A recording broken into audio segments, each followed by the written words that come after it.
ആത്മാർത്ഥമായി ദൈവത്തെ വിളിക്കുന്ന ഏതൊരു വ്യക്തിയുടെയും വിലാപം ആകുന്നു സഭാ വിഭാഗങ്ങളിലെ ദൈവമില്ലായ്മ. ഇത് ഒരു വൈരുദ്ധ്യമാണ്. പരിഹരിക്കുവാൻ മാർഗമുണ്ടോ? നമുക്ക് ചിന്തിക്കാം.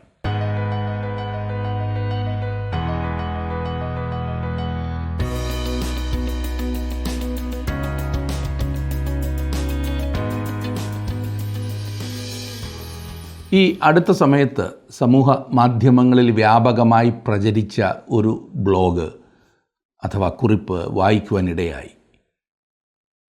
നമ്മുടെ നാട്ടിൽ കാണപ്പെടുന്ന മിക്കവാറും എല്ലാ സഭാവിഭാഗങ്ങളെയും അതിനകത്തെ പുഴുക്കുത്തുകളെ വിളിച്ച് പറയുന്ന ഒരു കുറിപ്പായിരുന്നു അത്. ഇങ്ങനെ പോയാൽ സഭയുടെ അവസ്ഥ എന്താകും എന്ന് ഒടുവിലൊരു വിലാപവും. ആത്മാർത്ഥതയുള്ള ഏതൊരാളും ചോദിക്കുന്ന ഒരു ചോദ്യം തന്നെയാകുന്നു ഇത് എന്ന കാര്യത്തിൽ സംശയം വേണ്ട. എന്നാൽ ഈ ദുരവസ്ഥയുടെ അടിസ്ഥാന കാരണം എന്താകുന്നു എന്നറിയാമോ? ദൈവവചനത്തെ അവഗണിച്ചതാകുന്നു അത്. ക്രിസ്തുവിൻ്റെ പേരിൽ കൂടി വരുന്ന ഇടങ്ങളിൽ പോലും ക്രിസ്തുവിൻ്റെ വചനത്തിന് എത്രമാത്രം പ്രാധാന്യം കൊടുക്കുന്നു എന്ന് ഗൗരവമായി നാം ചിന്തിക്കേണ്ടതുണ്ട്. ആചാരങ്ങളും അനുഷ്ഠാനങ്ങളും വിനോദങ്ങളും സമൂഹ ഒത്തുചേരലുകളും എല്ലാമുണ്ട്. സത്യസന്ധമായി വചനം പഠിപ്പിക്കുന്നത് മാത്രമില്ല. പഠിപ്പിക്കേണ്ടവർക്ക് പഠിക്കുവാൻ താല്പര്യമോ സമയമോ ഇല്ല എന്നത് വളരെ വിചിത്രമായി തോന്നുന്നു. യഹൂദയിലെ രാജാവായിരുന്ന യോശിയ രാജാവിന് മുൻപുണ്ടായിരുന്ന രാജാക്കന്മാരുടെ സമയത്ത് ദേവാലയത്തിലെ ചപ്പുകൂനകളുടെ ഇടയിൽ ന്യായപ്രമാണ പുസ്തകം കാണാതെ പോയത് അവർ അറിഞ്ഞുപോലുമില്ല. ഇന്ന് ദൈവവചന സഭകളിൽ കാണാതെ പോയിരിക്കുന്നത് പോലെ തന്നെ.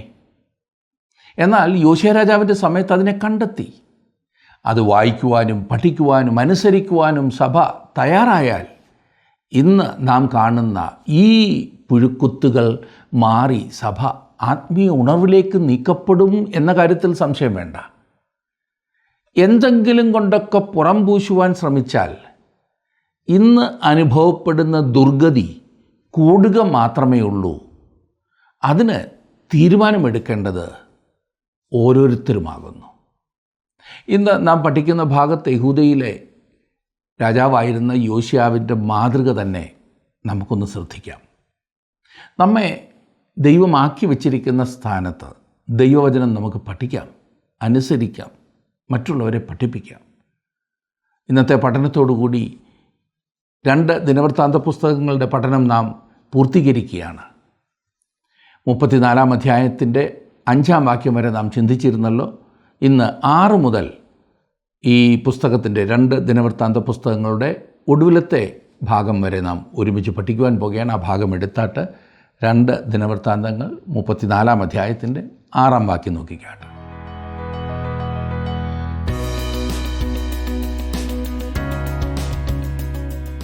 മനുഷ്യൻ്റെ പ്രീതിക്ക് വേണ്ടി യോശിയാവ് കാത്തു നിന്നില്ല എന്ന് നാം കാണുന്നു. 8 മുതലുള്ള വാക്യങ്ങളിൽ നാം വായിക്കുന്നത്, 8-ാം വാക്യം ഞാനൊന്ന് വായിക്കട്ടെ.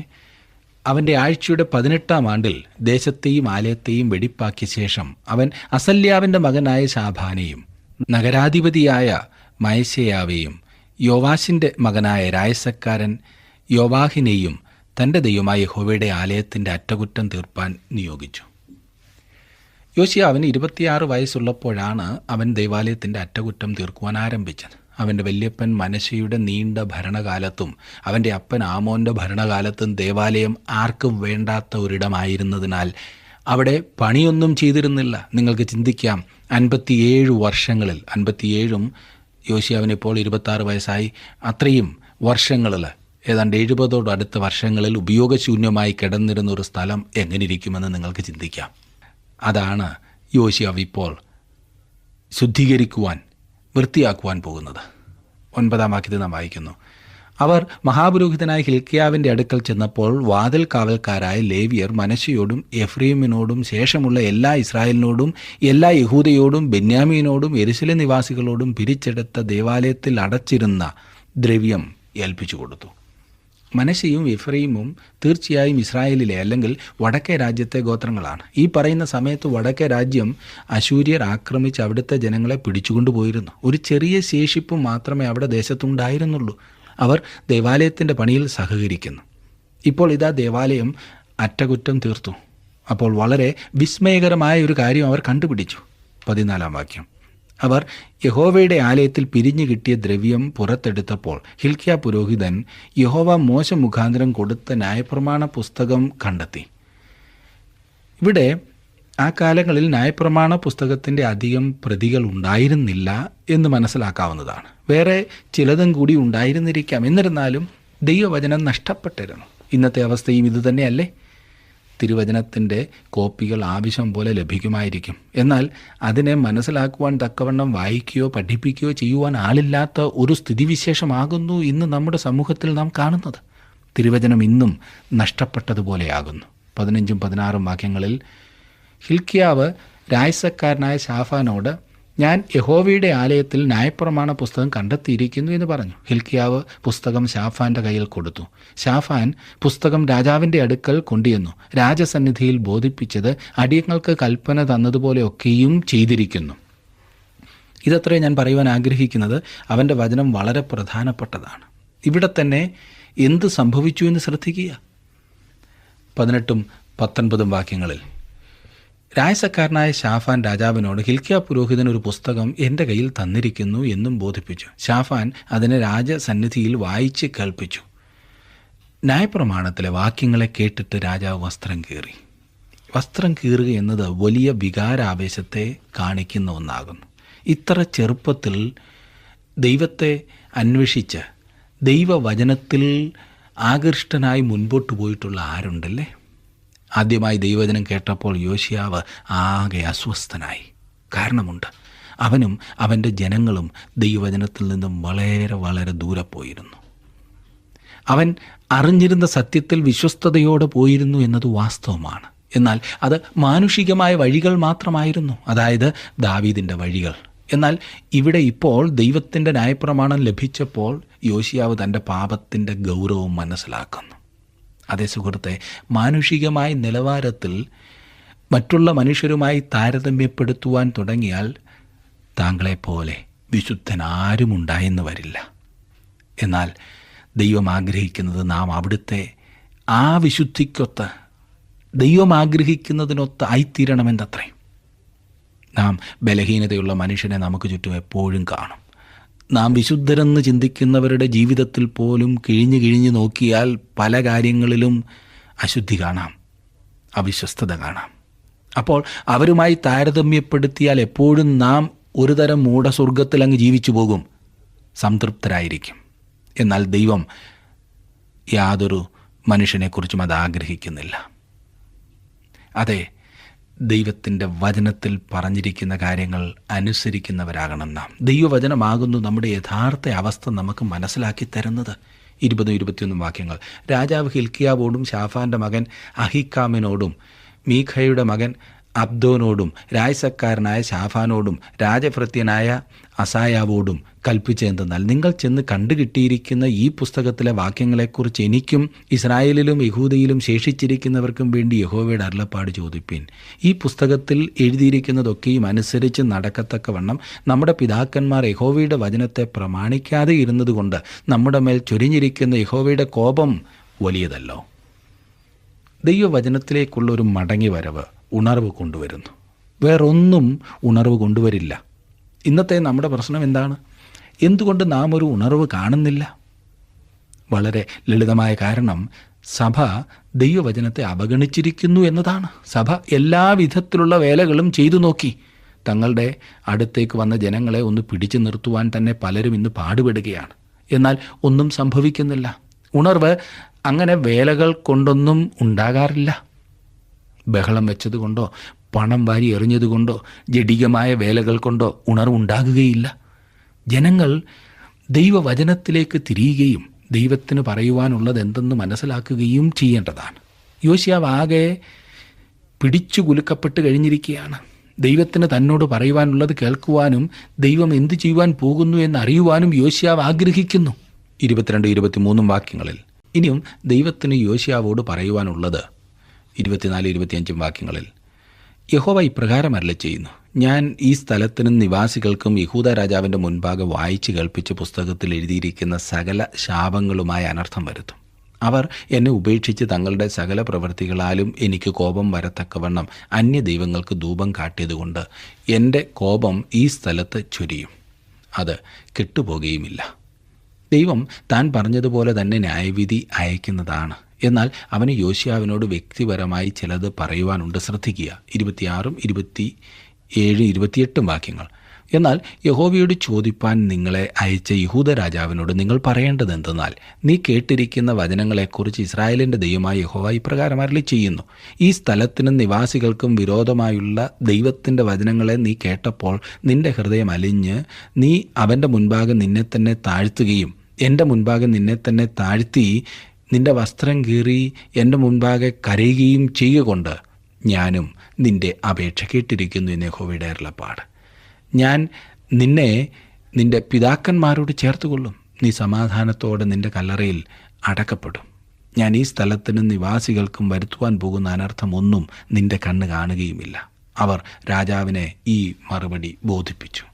ദൈവം ഈ ജനത്തെ ന്യായം വിധിക്കുവാൻ ആഗ്രഹിക്കുന്നു. എന്നാൽ യോശിയാവ് പോകുന്നതുവരെ ദൈവം അത് ചെയ്യില്ല. 29 മുതലുള്ള വാക്യങ്ങളിൽ നാം കാണുന്നത്, അനന്തരം രാജാവ് ആളയച്ച് യഹൂദയിലും യെരൂശലേമിലുമുള്ള എല്ലാ മൂപ്പന്മാരെയും കൂട്ടിവരുത്തി. രാജാവും സകല യഹൂദ പുരുഷന്മാരും യെരൂശലേം നിവാസികളും പുരോഹിതന്മാരും ലേവ്യരും ആബാലവൃദ്ധം സർവ്വജനവും യഹോവയുടെ ആലയത്തിൽ ചെന്നു. അവൻ യഹോവയുടെ ആലയത്തിൽ വെച്ച് കണ്ടുകിട്ടിയ നിയമപുസ്തകത്തിലെ വാക്യങ്ങളെയെല്ലാം അവരെ കേൾപ്പിച്ചു. രാജാവ് തൻ്റെ സ്ഥാനത്ത് നിന്നുകൊണ്ട് താൻ യഹോവയെ അനുസരിക്കുകയും അവൻ്റെ കൽപ്പനകളും സാക്ഷ്യങ്ങളും ചട്ടങ്ങളും പൂർണ്ണ ഹൃദയത്തോടും പൂർണ്ണ മനസ്സോടും കൂടെ പ്രമാണിച്ച് നടക്കുകയും ഈ പുസ്തകത്തിൽ എഴുതിയിരിക്കുന്ന നിയമത്തിൻ്റെ വചനങ്ങൾ ആചരിക്കുകയും ചെയ്യുമെന്ന് യഹോവയുടെ മുൻപാകെ ഒരു നിയമം ചെയ്തു. പ്രിയ സുഹൃത്തെ, നമുക്ക് വളരെ തുറന്നതും നേരെയുള്ളതുമായൊരു സമീപനം ആവശ്യമാകുന്നു. ഞാൻ വിശ്വസിക്കുന്നത് നാം ആയിരിക്കുന്ന ഈ തലമുറയിൽ ഒരു ഉണർവുണ്ടാകാം എന്നത്രേ.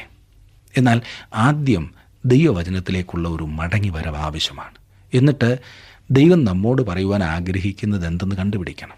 നാം ചെയ്യുവാൻ ദൈവം പറയുന്നത് എന്തെന്ന് നാം കാണണം. അതിനുശേഷം ദൈവത്തിൻ്റെ മക്കൾ തങ്ങളുടെ ഭാഗത്ത് ദൈവത്തിൽ പൂർണ്ണമായി സമർപ്പിക്കണം. അവന് വേണ്ടി പൂർണ്ണമായി സമർപ്പിച്ച ഒരവസ്ഥ. നാം ഇന്ന് കാണുന്ന പകുതി മനസ്സോടുള്ള ഈ ശുശ്രൂഷകൾ ഒന്നും ഉണ്ടായിരിക്കരുത്. മറ്റൊന്നും ചെയ്യുവാൻ കിട്ടാഞ്ഞതിനാൽ ആരെയൊക്കെയോ ശപിച്ചുകൊണ്ടൊരു വേല. ലോകത്തോടൊപ്പം പോകുവാൻ ശ്രമിക്കുമ്പോൾ തന്നെ ദൈവത്തോടൊപ്പം പോകുവാനും ശ്രമിക്കുന്ന കപടഭക്തി പാടില്ല. രണ്ടും കൂടി ചെയ്യുക അസാധ്യമാണ്. ഹൃദയവും ജീവിതവും വ്യക്തമായി ദൈവത്തിന് സമർപ്പിച്ച ഒരനുഭവം ഉണ്ടാകേണ്ടതുണ്ട്. അത് സംഭവിക്കുമ്പോൾ ദൈവത്തിൻ്റെ ആത്മാവിന് സ്വാതന്ത്ര്യമായി ഇടപെടുവാൻ സാധിക്കും എന്ന കാര്യം നാം ഓർക്കണം. 35-ാം അധ്യായത്തിലേക്ക് നാം വരുമ്പോൾ യോശുവാവിൻ്റെ കാലത്ത് ആചരിച്ച വലിയ പെസഹായുടെ രേഖയാണ് നമുക്ക് ലഭിക്കുന്നത്. അവൻ്റെ ആ തലമുറയ്ക്ക് ഇതൊരു പുതിയ അനുഭവം തന്നെയായിരുന്നു. മോശയുടെ ന്യായപ്രമാണ പുസ്തകത്തിൽ എഴുതിയിരുന്ന കാര്യങ്ങൾ യോശുവാവ് സൂക്ഷ്മതയോടെ അനുസരിച്ചു എന്നത് ശ്രദ്ധേയമാണ്. അവൻ്റെ സമയത്തെ ഉണർവിൻ്റെ രഹസ്യവും അതുതന്നെയായിരുന്നു. 35-ാം അധ്യായത്തിൻ്റെ 16 മുതലുള്ള വാക്യങ്ങളിൽ നാം വായിക്കുന്നത്, 16 മുതൽ 19 വരെ ഞാൻ വായിക്കട്ടെ. ഇങ്ങനെ യോശിയ രാജാവിൻ്റെ കൽപ്പന പ്രകാരം പെസഹ ആചരിപ്പാനും യഹോവയുടെ യാഗപീഠത്തിന്മേൽ ഹോമയാഗങ്ങൾ അർപ്പിപ്പാനും വേണ്ടിയുള്ള യഹോവയുടെ സകല ശുശ്രൂഷയും അന്ന് ക്രമത്തിലായി. അവിടെ ഉണ്ടായിരുന്ന ഇസ്രായേൽ മക്കൾ ആ സമയത്ത് പെസഹായും പുളിപ്പില്ലാത്ത അപ്പത്തിൻ്റെ ഉത്സവവും 7 ദിവസം ആചരിച്ചു. ശമൂവേൽ പ്രവാചകൻ്റെ കാലം മുതൽ ഇസ്രായേലിൽ ഇതുപോലെ ഒരു പെസഹ ആചരിച്ചിട്ടില്ല. യോശിയാവും പുരോഹിതന്മാരും ലേവ്യരും അവിടെ ഉണ്ടായിരുന്ന എല്ലാ യഹൂദയും ഇസ്രായേലും യെരൂശലേം നിവാസികളും ആചരിച്ച ഈ പെസഹ പോലെ ഇസ്രായേൽ രാജാക്കന്മാരാരും ആചരിച്ചിട്ടില്ല. യോശിയാവിൻ്റെ വാഴ്ചയുടെ 18-ാം ആണ്ടിൽ ഈ പെസഹ ആചരിച്ചു. പെസഹ ക്രിസ്തുവിൻ്റെ മരണത്തിൻ്റെ പ്രതീകമാണല്ലോ. പാപങ്ങൾക്ക് ഒരു പ്രായശ്ചിത്തം വരുത്തി വീണ്ടെടുപ്പ് സാധിക്കേണ്ടതുണ്ട് എന്നുള്ള അറിവിലേക്ക് ദേശം മടങ്ങി വന്നു. അവർ പെസഹായെക്കുറിച്ച് മനസ്സിലാക്കിയത് മോശയുടെ ന്യായപ്രമാണം കണ്ടെത്തിയതുകൊണ്ടാണ്. ഇതൊരു മഹത്തായ സന്ദർഭമായിരുന്നു. ദൈവം പറയുന്നു, ശമൂവേൽ പ്രവാചകൻ്റെ കാലം മുതൽ ഇസ്രായേലിൽ ഇതുപോലെ ഒരു പെസഹ ആചരിച്ചിട്ടില്ല എന്ന്. ദൈവവചനത്തിലേക്കുള്ള ഈ വലിയ മടങ്ങി വരവിന് ഉത്തരവാദി ഈ ചെറിയ കുട്ടിയായിരുന്ന യോശിയാവായിരുന്നു. താങ്കളുടെ വിലപ്പെട്ട നിർദ്ദേശങ്ങളും അഭിപ്രായങ്ങളും പ്രാർത്ഥനാ വിഷയങ്ങളും ഇന്ന് തന്നെ ഞങ്ങളെ വിളിച്ചറിയിക്കുക. വിളിക്കേണ്ട നമ്പർ 8281384455.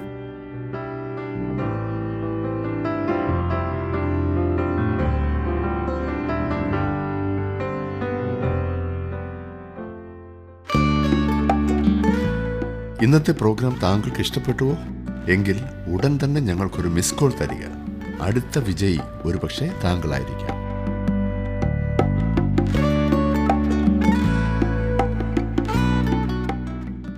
ഇനിയും ഈ വലിയ മനുഷ്യൻ്റെ മരണത്തെക്കുറിച്ചാണ് നാം കാണുന്നത്. അതെ, ഇതുപോലെ ഭക്തരായ മനുഷ്യർക്കും തെറ്റുപറ്റാം, എല്ലാ മനുഷ്യനും അങ്ങനെയാകുന്നു എന്നത്രേ അത് കാണിക്കുന്നത്. 20-21 വാക്യങ്ങൾ. യോശിയാവ് ദേവാലയത്തെ യഥാസ്ഥാനത്താക്കുക മുതലായ ഈ കാര്യങ്ങളൊക്കെയും കഴിഞ്ഞ ശേഷം മിസ്രയീം രാജാവായ നെഖോ ഫ്രാത്തിന് സമീപത്തുള്ള കക്കെമിസ് ആക്രമിപ്പാൻ പോകുമ്പോൾ യോശിയാവ് അവൻ്റെ നേരെ പുറപ്പെട്ടു. എന്നാൽ അവൻ്റെ അടുക്കൽ ദൂതന്മാരെ അയച്ചു. യഹൂദ രാജാവേ, എനിക്കും നിനക്കും തമ്മിൽ എന്ത്? ഞാൻ ഇന്ന് നിന്റെ നേരെയല്ല, എനിക്ക് യുദ്ധമുള്ള ഗ്രഹത്തിൻ്റെ നേരെ യാത്ര പുറപ്പെട്ടിരിക്കുന്നു. ദൈവം എന്നോട് ബന്ധപ്പെടുവാൻ കൽപ്പിച്ചിരിക്കുന്നു. എൻ്റെ പക്ഷത്തിലുള്ള ദൈവം നിന്നെ നശിപ്പിക്കാതിരിക്കേണ്ടതിന് അവനോട് ഇടപെടരുത് എന്ന് പറയിച്ചു. യോശിയാവ് വീട്ടിലിരുന്നാൽ മതിയായിരുന്നു. ഈ യുദ്ധത്തിൽ ഇടപെടേണ്ട ഒരാവശ്യവും അവനില്ലായിരുന്നു. 22 വാക്യം. എങ്കിലും യോശിയാവ് വിട്ടുതിരിയാതെ അവനോട് യുദ്ധം ചെയ്യേണ്ടതിന് വേഷം മാറി നെഖോ പറഞ്ഞ ദൈവവചനങ്ങളെ കേൾക്കാതെ അവൻ മെഗിദോ താഴ്വരയിൽ യുദ്ധം ചെയ്യുവാൻ ചെന്നു. നോക്കണം, യുദ്ധം ചെയ്യാതിരിക്കുവാൻ അവന് കഴിഞ്ഞില്ല. തുടർന്ന് എന്ത് സംഭവിച്ചു എന്ന് കാണുക. 23 മുതലുള്ള വാക്യങ്ങൾ. വില്ലാളികൾ യോശിയ രാജാവിനെ എയ്തു. രാജാവ് തൻ്റെ ഭൃത്യന്മാരോട്, എന്നെ കൊണ്ടുപോകുവീൻ, ഞാൻ കഠിനമായി മുറിവേറ്റിരിക്കുന്നു എന്ന് പറഞ്ഞു. അങ്ങനെ അവൻ്റെ ഭൃത്യന്മാർ അവനെ രഥത്തിൽ നിന്നിറക്കി അവൻ്റെ 2-ാം രഥത്തിലാക്കി യെരുശലേമിൽ കൊണ്ടുവന്നു. അവൻ മരിച്ചു. അവൻ്റെ പിതാക്കന്മാരുടെ ഒരു കല്ലറയിൽ അവനെ അടക്കം ചെയ്തു. എല്ലാ യഹൂദയും യെരുശലേമും യോശിയാവെക്കുറിച്ച് വിലപിച്ചു. ഭയങ്കരമായി പോയില്ലേ? യിരെമ്യാവും യോശിയാവെക്കുറിച്ച് വിലപിച്ചു എന്ന് 25-ാം വാക്യത്തിൽ പറയുന്നു. സകല സംഗീതക്കാരും സംഗീതക്കാരത്തികളും ഇന്നുവരെ അവരുടെ വിലാപങ്ങളിൽ യോശിയാവെക്കുറിച്ച് പ്രസ്താവിക്കുന്നു. ഇസ്രായേലിൽ അതൊരു ചട്ടമാക്കിയിരിക്കുന്നു. അവ വിലാപങ്ങളിൽ എഴുതിയിരിക്കുന്നുവല്ലോ. യോശിയാവ് ഒരു നല്ല രാജാവും മഹാനായ വ്യക്തിയുമായിരുന്നു. അവനൊരു വലിയ ഉണർവിന് നേതൃത്വം നൽകിയതാണ്. ജനങ്ങളെ അവൻ ദൈവത്തിങ്കിലേക്ക് മടക്കി വരുത്തി. എന്നാൽ അവൻ്റെ മരണത്തോടെ ഉണർവ് അവസാനിച്ചു. ഇനിയും തെക്കേ രാജ്യമായ യഹൂദയുടെ മേൽ ദൈവത്തിൻ്റെ ന്യായവിധി വരുന്നത് നാം കാണുന്നതാണ്. 36-ാം അധ്യായത്തിലേക്ക് വരുമ്പോൾ തെക്കേ രാജ്യമായ യഹൂദയുടെ നാളുകൾ എണ്ണപ്പെട്ടതായി കാണാവുന്നതാണ്. ആ രാജ്യത്തെ നല്ല രാജാക്കന്മാരിൽ ഒടുവിലത്തെ ആളായിരുന്നു യോശിയാവ്. അവന് ശേഷം വന്ന എല്ലാ രാജാക്കന്മാരും മോശമായിരുന്നു. ആ കൂട്ടത്തിൽ ഒരൊറ്റ ആൾ പോലും നല്ലതായിട്ടുണ്ടായിരുന്നില്ല. യഹൂദയുടെ മേൽ വരുവാനിരുന്ന ദൈവത്തിൻ്റെ ശിക്ഷാവിധി ഈ പറഞ്ഞ രാജാക്കന്മാരുടെ ദുഷ്ടത വേഗത്തിലാക്കി. അവർക്ക് ദൈവത്തോടുണ്ടായിരുന്ന മനോഭാവം ചുരുക്കം വാക്കുകളിൽ വിവരിച്ചിരിക്കുന്നു. എന്നിട്ട് രാജ്യത്തിൻ്റെ നാശത്തിന് കാരണമായ പ്രധാന കാരണങ്ങളെ ഒരു പ്രസ്താവനയിലൂടെ വിവരിക്കുന്നു. 36-ാം അധ്യായത്തിലേക്ക് നാം വരുമ്പോൾ അതിൻ്റെ ആദ്യത്തെ 3 വാക്യങ്ങൾ ശ്രദ്ധേയമാണ്. ദേശത്തെ ജനം യോശിയാവിൻ്റെ മകനായ യഹോവാഹാസിനെ കൂട്ടിക്കൊണ്ടുവന്ന് അവൻ്റെ അപ്പന് പകരം യെരുശലേമിൽ രാജാവാക്കി. യഹോവാഹാസ് വാഴ്ച തുടങ്ങിയപ്പോൾ അവൻ 23 വയസ്സായിരുന്നു. അവൻ 3 മാസം യെരുശലേമിൽ വാണു. മിസ്രയീം രാജാവ് അവനെ യെരുശലേമിൽ വെച്ച് പിഴുക്കി ദേശത്തിന് 100 താലന്ത് വെള്ളിയും 1 താലന്ത് പൊന്നും പിഴ കൽപ്പിച്ചു. യോശിയാവിൻ്റെ ഈ മകനെ മിസ്രയീം രാജാവ് സ്ഥാനഭ്രഷ്ടനാക്കി. അവനൊരു വഷളനായിരുന്നു. സിംഹാസനത്തിൽ അവൻ 3 മാസമേ ഉണ്ടായിരുന്നുള്ളൂ. സംഗതികൾ വളരെ വേഗത്തിൽ മുൻപോട്ട് നീങ്ങുവാൻ ആരംഭിച്ചു. 5 മുതലുള്ള വാക്യങ്ങളിൽ നാം കാണുന്നത്, യഹോയാക്കീം വാഴ്ച തുടങ്ങിയപ്പോൾ അവന് 25 വയസ്സായിരുന്നു. അവൻ 7 സംവത്സരം യെരുശലേമിൽ വാണു. അവൻ തൻ്റെ ദൈവമായ യഹോവയ്ക്ക് അനിഷ്ടമായുള്ളത് ചെയ്തു. അവൻ്റെ നേരെ ബാബേൽ രാജാവായ നെബൂഖദ്നേസർ വന്ന് അവനെ ചങ്ങലയിട്ട് ബാബേലിലേക്ക് കൊണ്ടുപോയി. 7-ാം വാക്യത്തിൽ കാണുന്ന നെബൂഖദ്നേസർ യഹോവയുടെ ആലയത്തിലെ ഉപകരണങ്ങളും ബാബേലിൽ കൊണ്ടുപോയി ബാബേലിൽ തൻ്റെ ദേവൻ്റെ ക്ഷേത്രത്തിൽ വെച്ചു. അവൻ്റെ ഭരണസമയത്ത് ബാബേലിലെ രാജാവ് അവനെ എതിർത്തു എന്ന് നാം കാണുന്നു. 9-ാം വാക്യത്തിലേക്ക് ഇനി വന്നാട്ടെ. യഹോയാക്കീൻ വാഴ്ച തുടങ്ങിയപ്പോൾ അവൻ 8 വയസ്സായിരുന്നു. അവൻ 3 മാസവും 10 ദിവസവും യെരുശലേമിൽ വാണു. അവൻ യഹോവയ്ക്ക് അനിഷ്ടമായുള്ളത് ചെയ്തു.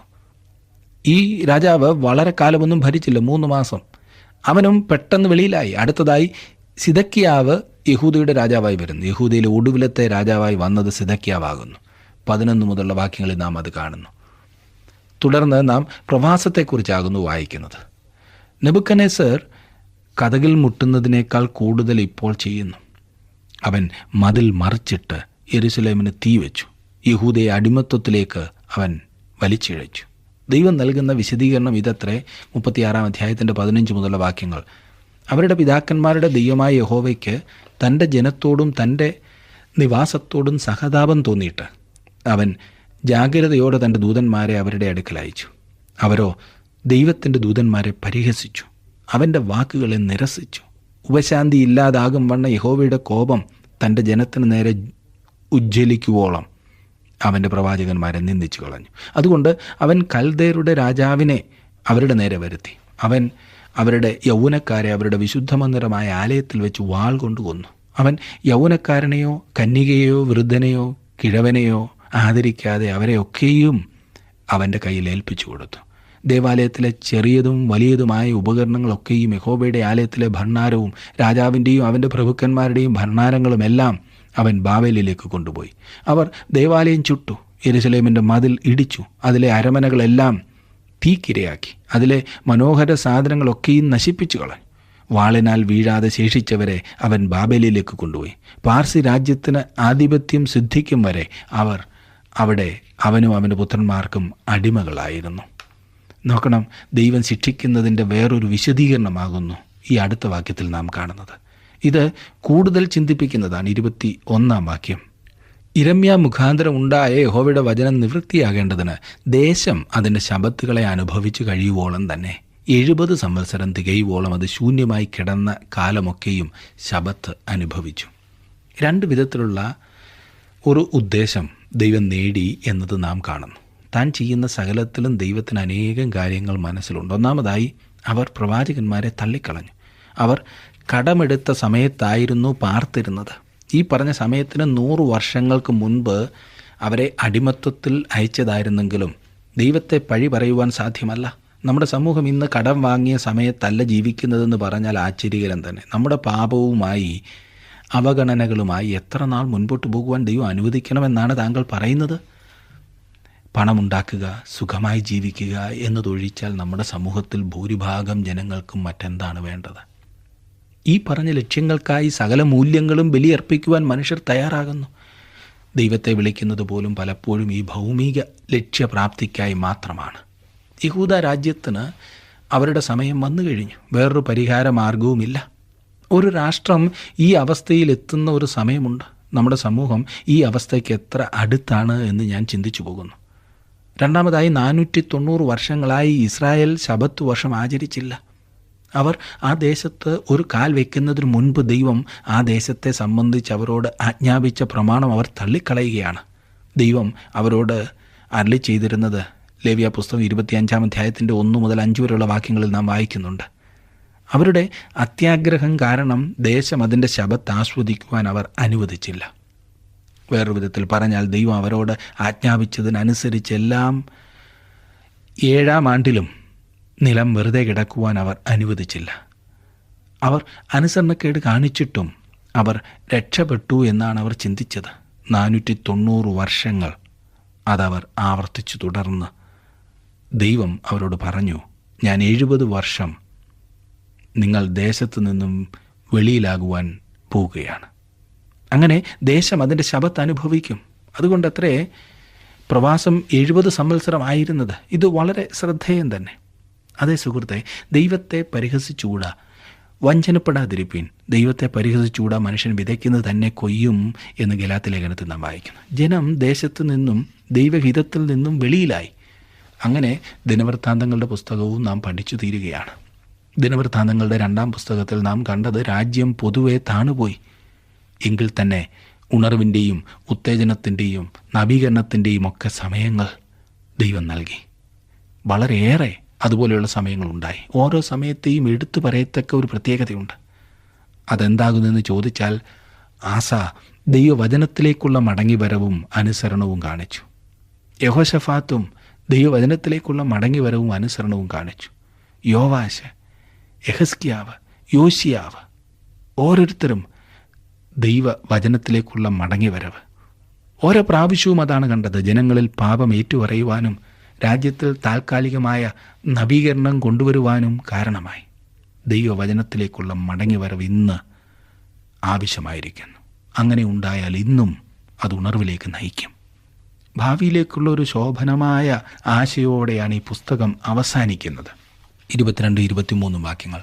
എന്നാൽ യിരെമ്യാവ് മുഖാന്തരമുണ്ടായ യഹോവയുടെ വചനം നിവൃത്തിയാകേണ്ടതിന് പാർസി രാജാവായ കോരസിൻ്റെ 1-ാം ആണ്ടിൽ യഹോവ പാർസി രാജാവായ കോരസിൻ്റെ മനസ്സുണർത്തി.